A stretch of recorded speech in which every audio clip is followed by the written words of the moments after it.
नाज़रीन, नवाज़ लीग ऐं MQM तरफ़ां आम चूंडूं गॾिजी विढ़ण जो ऐलान करे छॾियो आहे। MQM जे वफ़द जी ख़ालिद मक़बूल सिद्दीकी जी क़यादत में लाहौर में नवाज़ शरीफ़ सां मुलाक़ात कई, जंहिं में गॾिजी चूंड विढ़ण ते इतफ़ाक़ कयो वियो।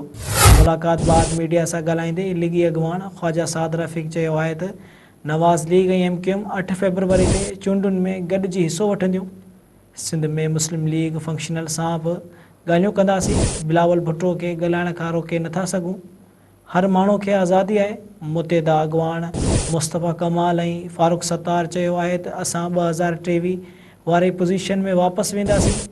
2013 में कराची में 20 मां 17 सीटूं MQM खटियूं हुयूं।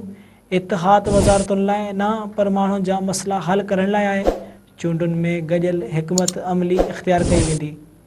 नाज़रीन, अव्हां खे हिकु भेरो ॿीहर ब्रेकिंग न्यूज़ ॾेई रहिया आहियूं त नवाज़ लीग ऐं MQM तरफ़ां आम चूंडूं गॾिजी विढ़ण जो ऐलान करे छॾियो आहे।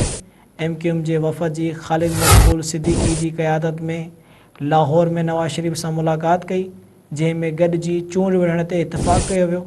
मुलाक़ात बाद मीडिया सां ॻाल्हाईंदे लीगी अॻवान ख़्वाजा साद रफ़ीक़ चयो आहे त नवाज़ लीग ऐं MQM 8 फ़रवरी ते चूंडुनि में गॾिजी हिसो वठंदियूं। सिंध में मुस्लिम लीग फंक्शनल सां बि ॻाल्हियूं कंदासीं। बिलावल भुट्टो खे ॻाल्हाइण खां रोके नथा सघूं। हर माण्हू खे आज़ादी आहे। मुतहिदा अॻवान मुस्तफ़ा कमाल ऐं फारूक सत्तार चयो आहे त असां 2023 वारे पोज़ीशन में वापसि वेंदासीं। 2023 में कराची में 20 मां 17 सीटूं MQM खटियूं हुयूं। इतिहाद वज़ारतुनि लाइ न पर माण्हुनि जा मसइला हल करण लाइ आहे। चूंडुनि में गॾियल हिकमत अमली इख़्तियार कई वेंदी।